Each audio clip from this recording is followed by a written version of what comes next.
जैसे कि आप जानते हैं कि एक शेरनी अपने बच्चों को बचाने के लिए खुद की जिंदगी भी दांव पर लगा देती है, लेकिन तब क्या होगा जब एक शेरनी खुद के ही बच्चे को मरने के लिए छोड़ देगी। एक शेर का बच्चा बचपन से लेकर जंगल का राजा बनने तक का सफर अपनी माँ के साथ रहकर ही तय करता है, पर अगर माँ का साथ बीच में ही छूट जाए तो शेर के बच्चे के सामने केवल एक ही चीज रहेगी और वो है मौत। ठीक ऐसा ही होता है मिसफिट लायन कब के साथ। मिसफिट को ना ही उसकी माँ अपनाती है और ना ही उसका परिवार। तो जिस छोटे से बच्चे के सिर पर अपने सगे संबंधियों का ही हाथ नहीं रहेगा तो उस बच्चे के सामने मौत के अलावा क्या रहेगा। इस वीडियो में हम यही देखने वाले हैं कि मिसफिट नाम के बच्चे को जब उसकी माँ और उसका पूरा परिवार ठुकरा देता है तब क्या वो बच्चा जिंदा बच पाता है या नहीं, और जानेंगे इस बेरहम जंगल में मिसफिट के साथ क्या क्या होता है। दोस्तों ये कहानी वाकई में बहुत ही दर्द भरी है।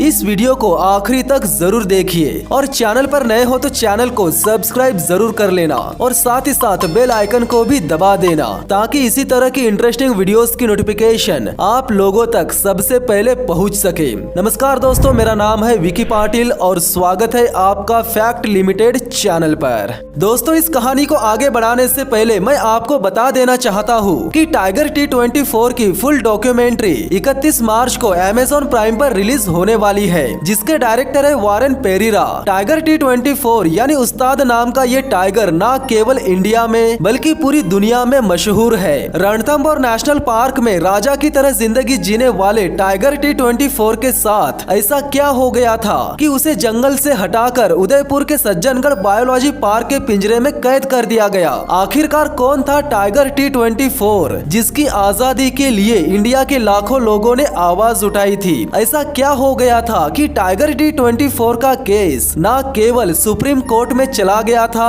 बल्कि अदालत ने उसे उम्र कैद की सजा भी सुना दी थी। अब तो आप समझ ही गए होंगे कि टाइगर T24 यानी उस्ताद नाम का ये टाइगर कितना ज्यादा मशहूर था। तो दोस्तों इस टाइगर की फुल डॉक्यूमेंट्री 31 मार्च को अमेज़न प्राइम पर रिलीज होने वाली है, जिसे मैं तो देखूंगा ही, पर मैं रिकमेंड करता हूँ कि इस डॉक्यूमेंट्री को आप लोग भी जरूर देखें। ये कहानी शुरू होती है इंसेफू प्राइड से और इस प्राइड में हाल ही में जन्मे हैं 6 बच्चे, जिनमें से एक बच्चा बहुत ही ज्यादा कमजोर है, जिसकी कमजोरी को देखकर उसका नाम रखा गया है मिसफिट। इस प्राइड का घर है लुएंगवा नेशनल पार्क में और इस प्राइड में बच्चों को मिलाकर 20 से भी ज्यादा शेर मौजूद है। जब कभी भी इस प्राइड को एक जगह से दूसरी जगह पर जाना पड़ता था तो सारा का सारा प्राइड एक दूसरे के पीछे पीछे निकल जाता था, लेकिन सबसे पीछे रह जाता था मिसफिट। हालांकि वो पीछे तो रह जाता था लेकिन हार नहीं मानता था, और हार मानेगा भी कैसे, आखिरकार बच्चा तो शेर का ही है। वो धीरे धीरे करके अपने प्राइड के पास पहुंच ही जाता था। कमजोर होने की वजह से उसका आत्मविश्वास भी अपने भाई बहनों के मुकाबले काफी कम था, जिसके चलते उसके भाई बहन उससे दोस्ती भी नहीं करना चाहते थे।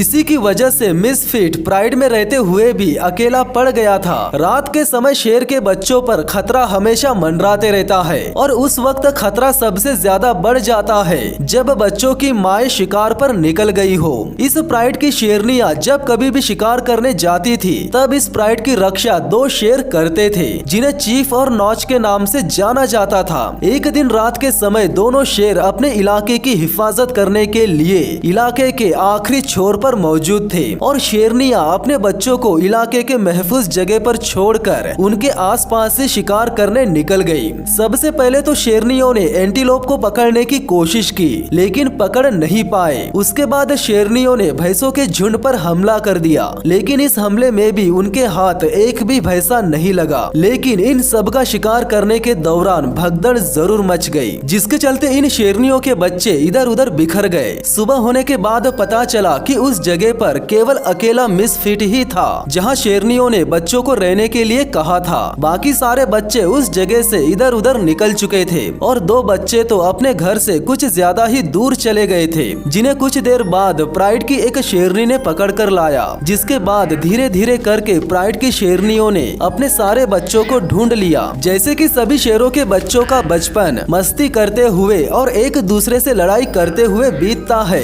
लेकिन मिसफिट का बचपन इन सब से अलग ही बीत रहा था। प्राइड में काफी सारे नन्हे बच्चे थे लेकिन उसका एक भी दोस्त नहीं था। वो कभी कभी अपने पिता और टीनएजर्स के पास तो चला जाता, लेकिन वे भी मिसफिट पर ज्यादा ध्यान नहीं देते थे। पूरे प्राइड में केवल उसकी माँ और मौसियाँ ही थी जो उसका थोड़ा बहुत ख्याल रख लेती थी। एक दिन की बात है जब मिसफिट अफ्रीका के इस खतरनाक जंगल में अकेला हो गया था। वास्तव में हुआ ये था कि जब वो अपने प्राइड के पास सो रहा था, तब पूरा का पूरा प्राइड उसे अकेला छोड़कर किसी दूसरी जगह पर चला गया। ये वाकई में बहुत ही दिल दुखाने वाली बात थी। कुछ देर बाद जब वो नींद से जागा तो उसने खुद को पूरी तरह से अकेला पाया। उसने आवाजें लगाकर अपनी माँ को बुलाने की कोशिश तो की, मगर उसकी आवाज सुनने वाला वहाँ दूर दूर तक कोई भी नहीं था। कुछ देर बाद रात हो गई और अब मिसफिट के लिए खतरा बहुत ज्यादा बढ़ गया था। अकेला और खोया हुआ मिसफिट इधर उधर भटकते रहता है, लेकिन उसमें इतनी समझदारी रहती है कि वो रात के समय अपने परिवार को ढूंढने के लिए आवाजें नहीं लगाता।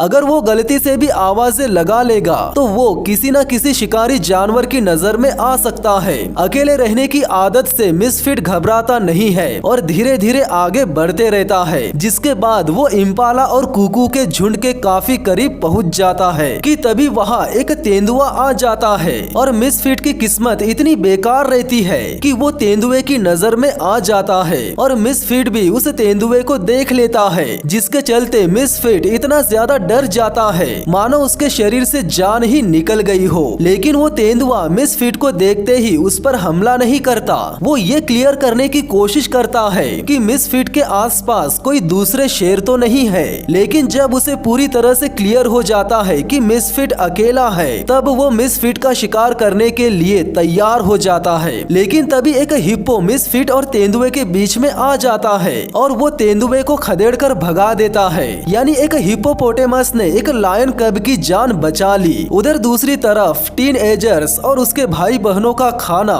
हाइनास ने चुरा लिया था, जिसके बाद वे खुद शिकार करने की कोशिश करते हैं। टीनएजर्स माहिर शिकारी नहीं है, वे सिर्फ शिकार के पीछे भागना जानते हैं। अगर एक आध पकड़ में आ गया तो ठीक, नहीं तो भागने वाले तो भाग ही जाते हैं। जब टीनएजर्स शिकार के पीछे दौड़ दौड़ कर थक जाते हैं, तब एक टीनएजर के पास शेर का एक नन्हा सा बच्चा आ जाता है जो कि मिसफिट ही रहता है। टीनएजर्स मेन प्राइड से थोड़ी दूरी पर मौजूद रहते हैं, जो कि मिसफिट को देखते ही उसके साथ बहुत ही रफली खेलना शुरू कर देते हैं। अपने इन बड़े भाइयों के बर्ताव को देखकर मिसफिट भी सोच रहा होगा कि साला कहाँ आकर फंस गया, मैं तो अकेला ही ठीक था। वो किसी न किसी तरह अपने बड़े भाइयों से छुटकारा पाना चाहता था, क्योंकि उसे भूख भी बहुत ज्यादा लग चुकी थी। इधर मिसफिट की माँ पता नहीं उसे कहाँ कहाँ ढूंढ कर आई। जब वो प्राइड के पास आई तो उसने देखा कि उसका बेटा टीनएजर्स नाम के शैतान बच्चों के बीच में फंसा हुआ था। फिर जैसे ही मिसफिट की नजर अपनी माँ पर पड़ी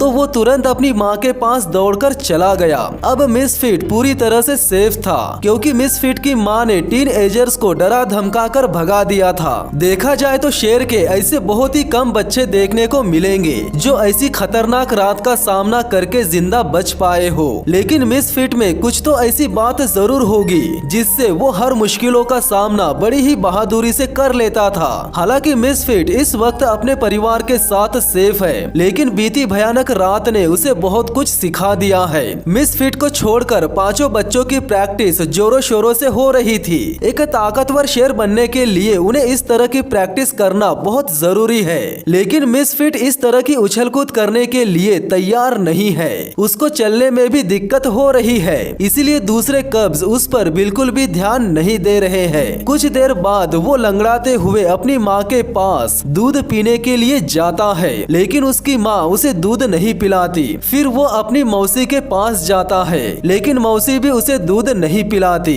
यहाँ कुछ तो जरूर बदल गया था। एक समय अपने बच्चे को इतना प्यार करने वाली माँ आज पता नहीं क्यों वो अपने बच्चे को ही इग्नोर कर रही थी। मिसफिट इतना कमजोर और जख्मी हो चुका था कि वो अब अपने प्राइड के साथ चल भी नहीं पा रहा था, जिसके बाद पूरा का पूरा प्राइड उसकी आंखों के सामने से ओझल हो गया। एक बार फिर से मिसफिट अकेला हो गया था, लेकिन फिर भी बहादुर मिसफिट ने हार नहीं मानी और वो अपने नन्हे नन्हे कदमों के साथ लगातार चलता गया। वो परिवार का पीछा काफी लंबे समय तक करता रहा और फिर फाइनली बिना रुके बिना थके वो अपने परिवार के पास पहुंच ही गया। लेकिन उसे देखकर किसी को भी खुशी नहीं हुई। जख्मी मिसफिट मिसफिट दिन पर दिन कमजोर होता जा रहा था। खाना पीना ना मिलने की वजह से उसे डिहाइड्रेशन हो गया था और वो सीधा चलने के बजाय थोड़ा क्रॉस में चल रहा था। भले ही उसे थोड़ा आड़ा टेढ़ा ही क्यों न चलना पड़े, लेकिन उसे अपने परिवार के साथ तो चलना ही पड़ेगा। प्राइड के आगे निकल जाने के बाद देर से ही सही, लेकिन मिसफिट किसी न किसी तरह फिर एक बार अपने प्राइड के पास पहुंच ही गया। लेकिन इस बार भी उसे वो नहीं मिला जो उसके हक में था। इस बार भी उसकी माँ और मौसी ने उसे दूध पिलाने से इनकार कर दिया। इन शेरनियों का बिहेवियर देखकर ऐसा लग रहा था मानो इन्होंने मिसफिट को त्याग दिया हो। वैसे भी लायंस की लाइफ में ऐसा कई बार देखा गया है। अगर कोई शेर का बच्चा बचपन से विकलांग हो या बचपन में वो किसी हादसे का शिकार हो गया हो और लायनेस को ऐसा लगने लगा कि अब उसका बच्चा आगे सरवाइव नहीं कर पाएगा, तो ऐसे बच्चे को लायनेस हमेशा के लिए छोड़ देती है। हालांकि ये बहुत ही दुख की बात है, लेकिन शेरों की दुनिया में ऐसा अक्सर होते रहता है और ऐसा ही कुछ मिसफिट के साथ हो रहा था। भूख मिसफिट को इतना ज्यादा सताने लगी कि वो फिर एक बार अपनी माँ के पास गया ताकि वो दूध पी सके, लेकिन इस बार भी उसे उसकी माँ ने दूध नहीं पीने दिया। वो इतना ज्यादा डिहाइड्रेटेड हो गया था कि वो इस बार क्रॉस चलने की तो दूर,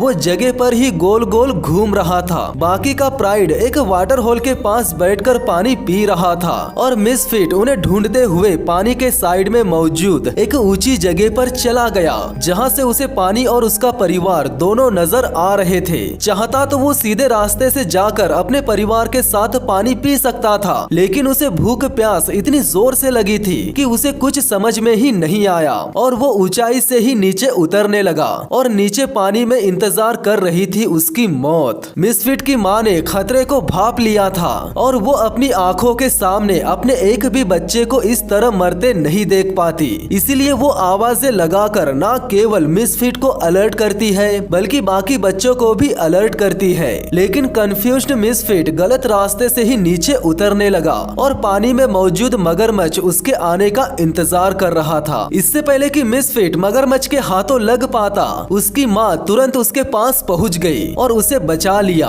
काफी दिनों बाद मिसफिट को न केवल पानी पीने को मिला बल्कि एक नई जिंदगी भी मिल गई और खुशकिस्मती से उसे अपनी माँ का दूध भी पीने को मिल गया। ये दूध उसे आगे सरवाइव करने के लिए बहुत जरूरी था। मिसफिट अभी भी इतना कमजोर है कि वो अपने परिवार के साथ साथ नहीं चल सकता, लेकिन इस बार एक कमाल का बदलाव देखने को मिलता है। यानी परिवार के आगे बढ़ने के बाद उसके भाई बहनों में से एक बच्चा मिसफिट को देखने के लिए न केवल पीछे मुड़ जाता है बल्कि पीछे मुड़ने के बाद उसके लिए रुक भी जाता है, जिसके बाद एक एक करके पूरा परिवार मिसफिट के लिए रुक जाता है और उसके आने का इंतजार करता है। हालांकि मिसफिट एक जानवर है, लेकिन उसने सबको ये सिखा दिया कि किसी को भी उम्मीद नहीं हारनी चाहिए। तो दोस्तों, ये थी मिसफिट के बचपन की कहानी। अगर आपको ये जानना है कि आगे मिसफिट के साथ क्या होता है, वो जिंदा बच पाता है या नहीं, वो बड़ा हो पाता है या नहीं, तो कमेंट में पार्ट 2 जरूर लिखिए। और यार ज्यादा नहीं बोलूंगा, बस चैनल को सब्सक्राइब जरूर कर लेना।